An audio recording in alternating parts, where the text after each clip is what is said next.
What is the value of a man? Hello, I'm Fox Wild, and today we're going to talk about what is the value of a man.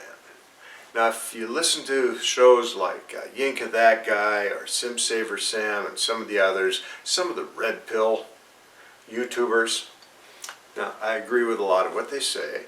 I would have to call myself that. I am a Nazarite, and I lived in love with Torah and the Tanakh, which is what I had growing up, because I came the way of Moshe. That's my path. I didn't have a nice shul, and I didn't have the Talmud taught to me. Yahweh had a different plan for me. He brought me up through the trenches to learn a specific lesson. And it gives me a perspective that is entirely different than what the average person would. And quite literally, I was raised by wild animals in nature. So I wasn't wanted around, no other kids my age, so I was thrown out into either the lake or the woods, which is where I grew up. So I see things differently, and the only thing I had was pure, unadulterated Tanakh and Torah. For those of you from Rio Linda, you would call that the Old Testament. In my mind, that's the only testament. What is the value of a man, though? A lot of things come into this. It's more than just the net worth, right? Because if you listen to modern women, they want a man who makes 16 figures a nanosecond, can drive a Bentley, McLaren, and fly an F-16 all at the same time. Will give them, just when they walk up, just hand them money, say, here you go, dollface, go out and party with girls, sleep with all the guys you want, and just have a ball, be yourself, and hold them accountable to nothing, and get nothing in return. That's a modern woman's perspective of a worth of a man. The pocketbook. Elon Musk, a very wealthy man, and can't keep a woman. What's his value? Is it more than, obviously it has to be more than just your bank account. Otherwise, he wouldn't be divorced. Donald Trump, another wealthy man. What is his value? That's what I'm going to be talking about today, or on this show. The value of a man. What makes a man valuable? Channel 42, what it's about? Well, it's about life, the universe, and Yahweh. That's what I'm here to talk about, and be warned, I make no separation between science, politics, and, well, I read a bit. I read a lot. I read many things.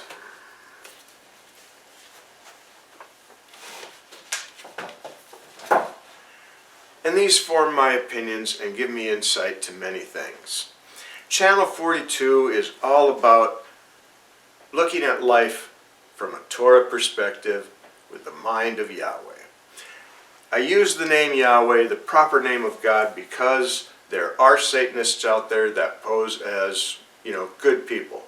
You call them Christians. I call them what they are, Satanists, and they also call something else God, and throw that word around. So just like we can't use the word gay the same way it was in the 20s, it has a different meaning today, so does the word God.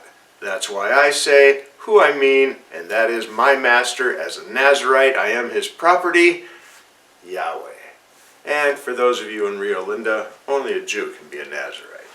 If you like my content and you'd like to help support my insanity, PayPal me /foxwild. Rented lips. PayPal me at foxwild42, and that's paypal.me/foxwild42. Books by me, novels. You want to see some of the writing from the mind of insanity of Fox Wild, the character I am, not my real name, Fox Wild, just so you know. The novels are posted on Wattpad, and again, wattpad.com/foxwild42. You get to read some interesting novels, such as A Girl Named Yellow, that was inspired by a rock band and their song, The Defective, Psychopath's Tale. Now that one takes an interesting delve into slavery from an alternate perspective in an alternate universe, and oddly parallels certain things in our universe. The main thing that's up there right now that you may take an interest in is The Protectors. The full title is The Protectors, the modern day history of the American werewolf. It's registered under that title in the United States Copyright Office. I had to break it down into 3 books because, well, it topped out at 794,000 words, which is longer than the longest version of the Christian Bible. I'm a scribe. What can I say? I love to write. I broke it down into 3 books, and the first book is up right now in the Protectors series, and that is Running with the Pack. Be warned, it's written from a street level, not a lot of pretty flowery speech. You might hear some F-bombs in there. A lot of foul language because it's written for the living, not for, a canned audience. And I'm working on editing my latest opus, which will be up eventually, and that is definitely full-on Torah teaching.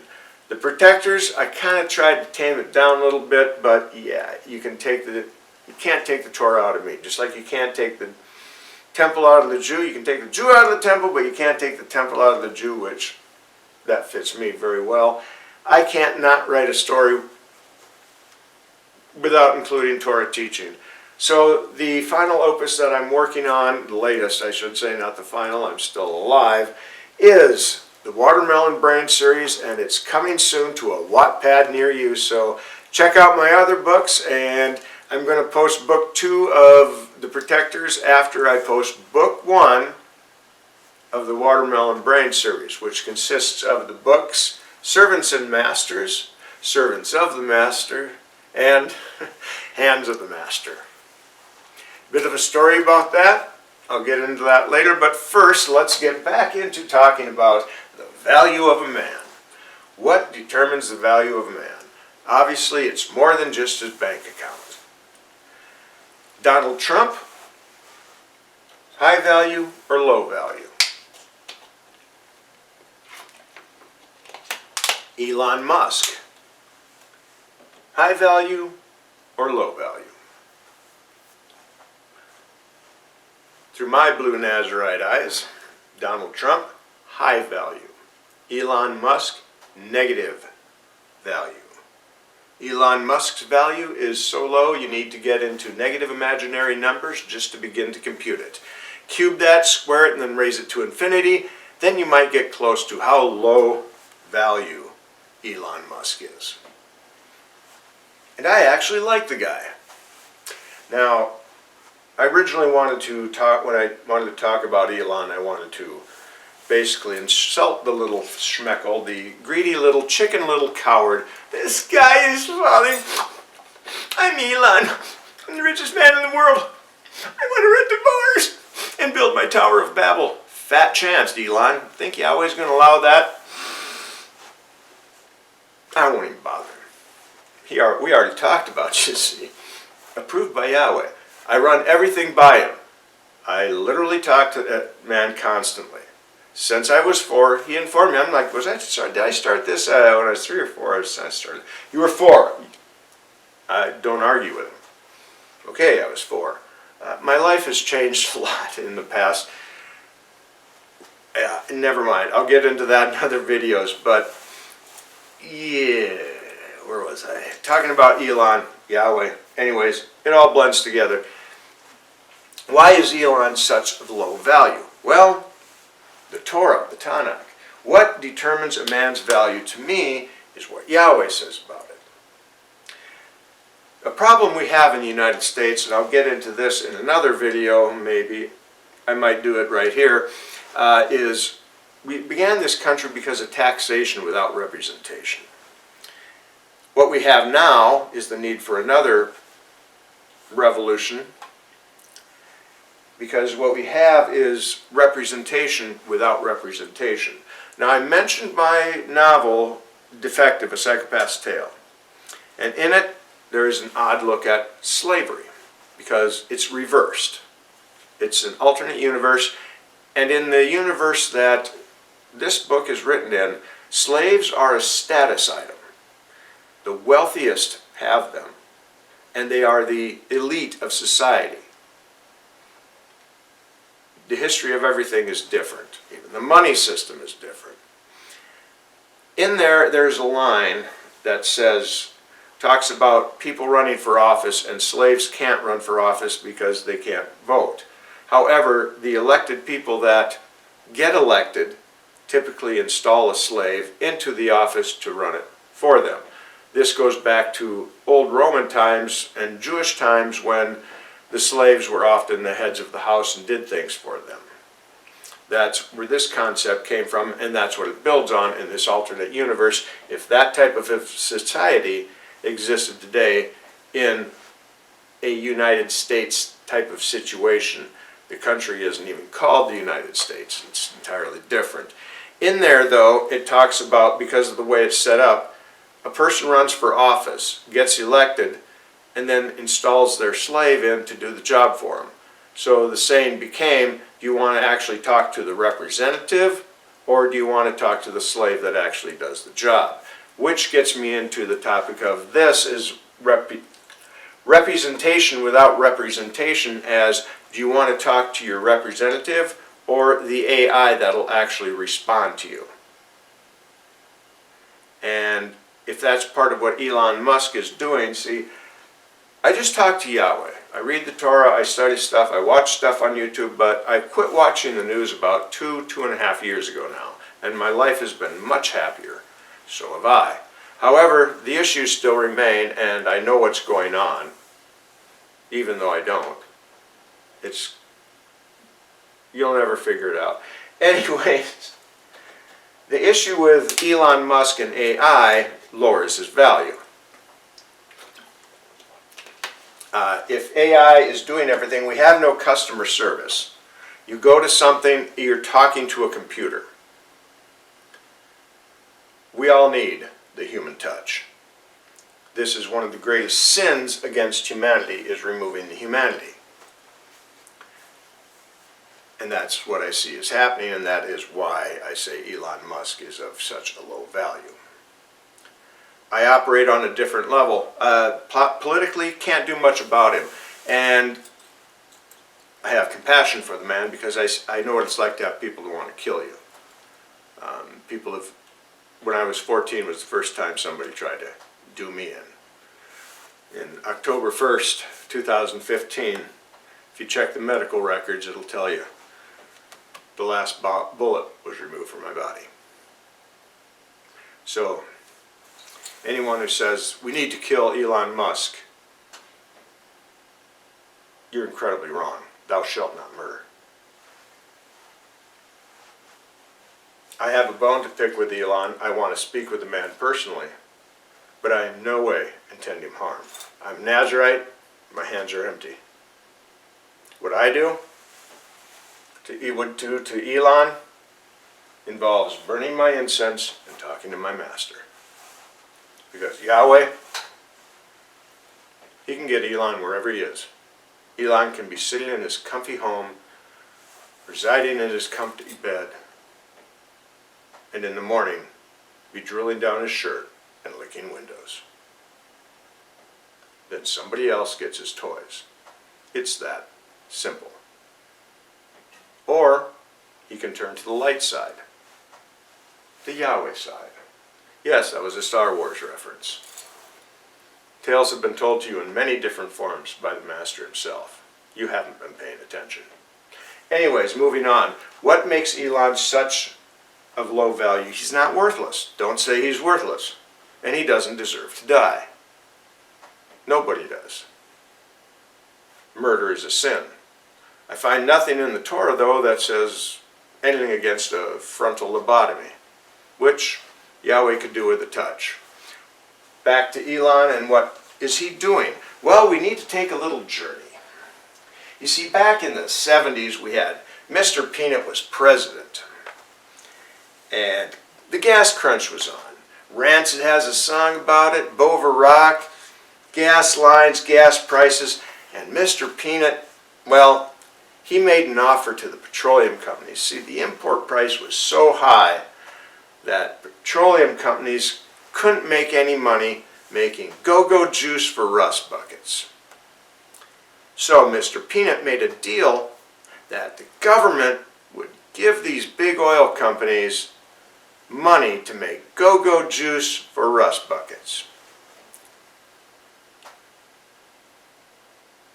Well, we still pay property tax. Charlie Kirk likes property tax, apparently.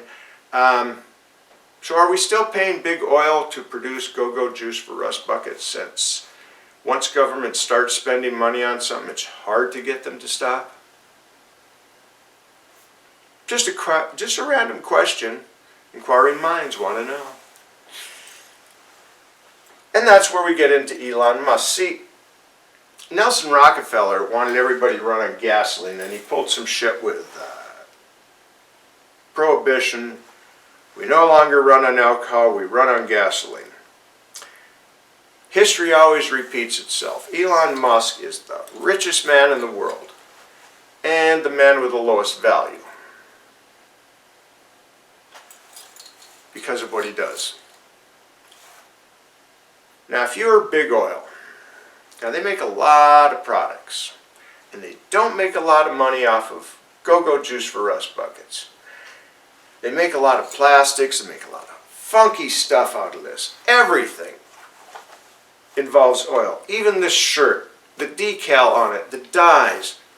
This Stop Big Oil, well, good luck. What are you going to do, go back to the Stone Age? Not likely.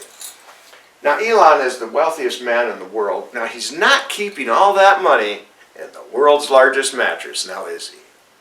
I think I'm pretty safe to say Elon Musk, that feckless little child, that chicken little thumb-sucking scaredy cat who wants to scamper off to Mars with all his money because he thinks he can take it with him, instead of drool down his shirt because he always had enough of him. 3 times you've been given to be good. Now, someone mentioned you once about tearing down barns. Second time, what must I do to follow you? Fortunately, you were too greedy and didn't make that mistake. Well, here we are now, Elon. 3 strikes, you're going to be out. Anyways, why does he have such a greedy little mind? Well, big oil makes a lot of products. They pay a lot of money to store a caustic substance that's left over. Just like Nelson Rockefeller with 50-octane gasoline that he dumped down the river, he wants to sell it and make money. Elon's invested in big oil, right? Tesla is hemorrhaging money like a bitch. And Elon Musk, why, he's Citizen Kane and he's just rosebudding it. Aren't you, erroneous Musk? You feckless child. You greedy little filthy parasite. You're a parasite. You suck the life out of humanity. Profit from it, and you want to scamper off with your spoils. While Donald Trump sits in the White House getting shot standing up like a man, and then he has something like you leeching onto him. I got a God that can take care of you. See, I'm a pen is mightier than the sword type of guy. I've had enough. I'm turning on the Yahweh and seeing what happens. Stepping out in faith, being crazy. Because that's the way it's done. It's the labyrinth rule. Yahweh communicates to me in a very special way. And punishes me when I get mouthy. Christian God doesn't punish. My God does. I love him more because of it. Elon is all about money and lost the sense for the human touch. I too had a rough childhood, Elon. Turned out better than you did, though.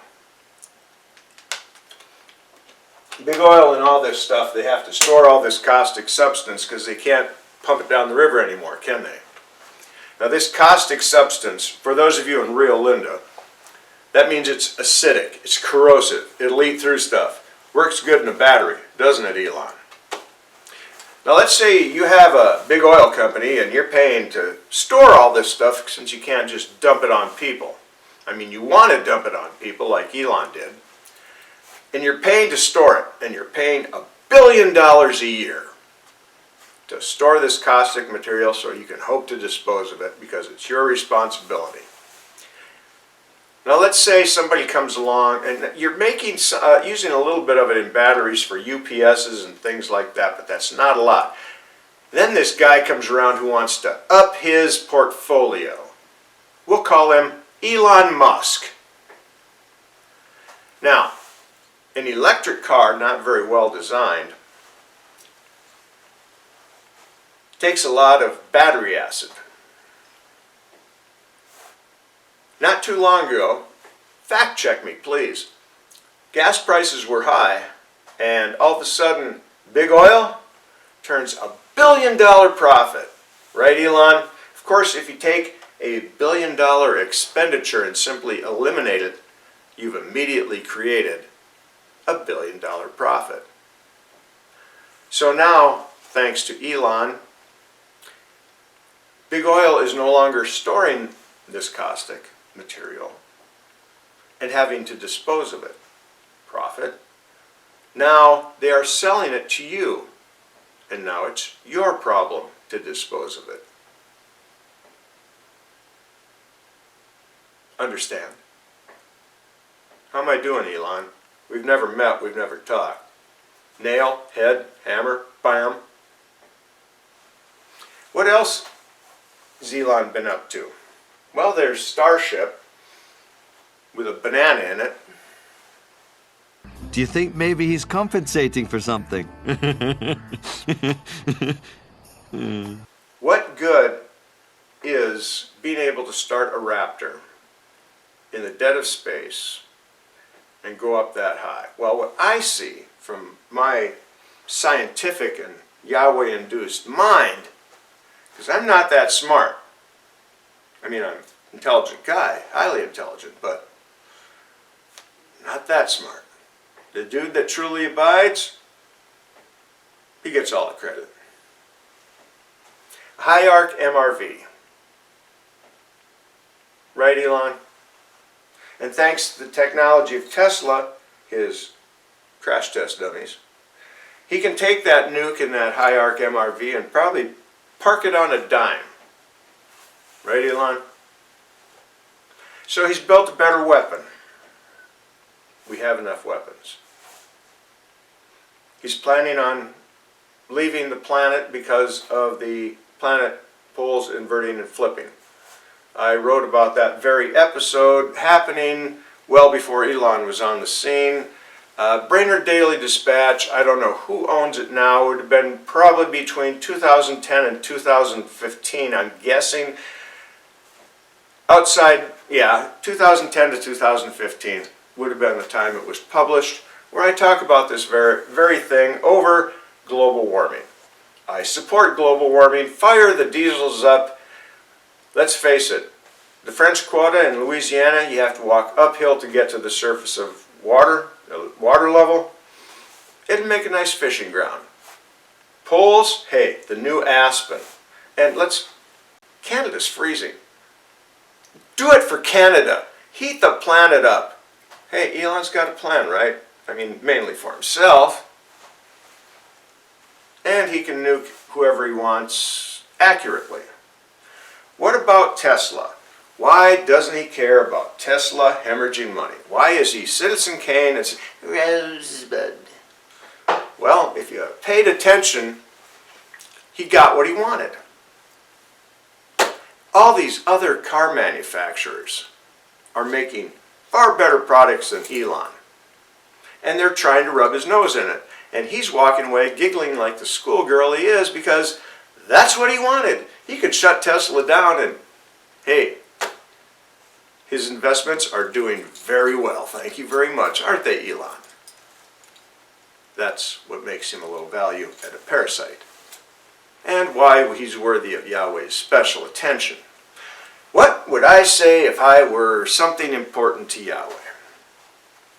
I mean, more than just being a chosen Jew. I'm not a goy, so I've got that going for me. And I know the difference between worship a demon-possessed 3-in-1 God The story of the men in the tombs and the boy who fell into the fire, who acted just like when you get touched by a faith healer. Yahweh for the win. Bam! Yeah. Anywho, get back on track here. Sorry, went a little Robin Williams there. So he's got auto manufacturers making the cars for him. His portfolios are going up. What would a man, a Nazarite, somebody, if they wanted to guide Elon to the right way? Follow the light. What would I say? Well, sell all that you own and follow me, and I'll show you what that really means. Control of your assets. Your decisions go through me. Don't want your money. Here's what I'd teach you how to do. I'd take Tesla, and I'm not joking, Elon.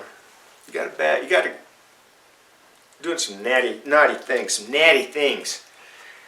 Take Tesla, and I could make you the #1 auto retailer in the world. The other thing, well, you got to serve humanity. See, that's what I am. I can outserve anyone. Teach you how to feed and power the world, Elon. Got a concept I've been working on for the better part of 10, 12 years now. Never had the money to do it. Small stuff, got the idea down, know how to do it, know it can be done. I got the brains, you got the bucks. I can teach you. I'm willing, are you? In this little endeavor between saving Tesla, well, reinventing Tesla, because let's face it, Tesla sucks. I can help you become the real Tesla. You know, Nikola Tesla, the guy who invented the Tesla coil, and his ideas. Got a special little side project in there that ties into a entirely different or new car design for Tesla, and feed and power the world with my crazy idea. And there's an untapped power resource that I have been watching for, feels like millennia, but you know, I am only 59, which, you know, fairly young yet. It's just sitting there, Elon. I'd like to tell you about it. Show you how to tap it. Now, I realize I've only got a degree in robotics and automated systems technology, and I read and study the Torah and commune with an invisible, all-knowing puffin stuff named Yahweh. He's also a bit of a Vorpal bunny. Now, if you don't get these references, educate yourself, because they might become relevant in your days. Because I would ask my God, Yahweh Master, this little feckless turd, this coward, Elon, who's hoarding all this money and making more money, even though he's got more money than he needs, and has turned his back on humanity and simply seeks to enrich himself. I would like you to wake his weak, coward, chicken little ass up every morning, wherever he is, in his comfy little bed, in his nice surroundings, at 0300 in the a.m. 0300 hours every a.m. 0300 hours has to be in the a.m. for those of you in Rio Linda. 0300 hours or 3 a.m.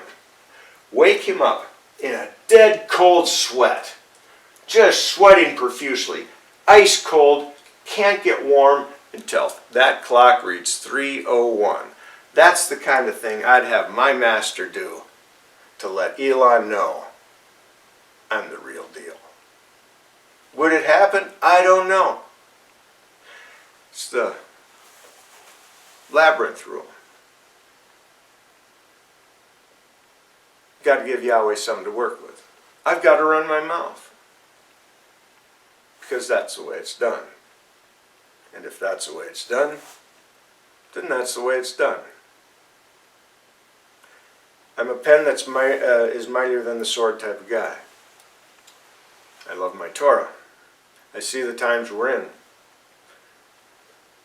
I'm just keeping pace with the storm, since everything else I've done seems to have fallen flat. I'm escalating it. Yahweh, Master, please. Get Elon and I face to face. interfere in his life. Let him have troubles in things that he normally wouldn't. Simple little things,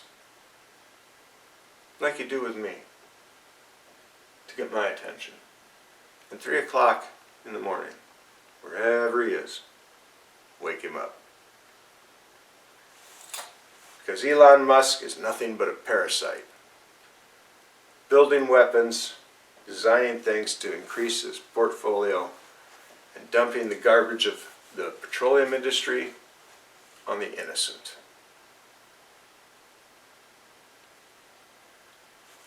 Change his ways, or Yahweh gives him a frontal lobotomy and he drools down the shirt and gets to suffer in the world he created. I don't want him to die. I want him to live. Dying's easy. I'm Fox Wild. If you like my content, PayPal me, FoxWild42. Have my novels up on Wattpad. You know the deal. Puppy chow.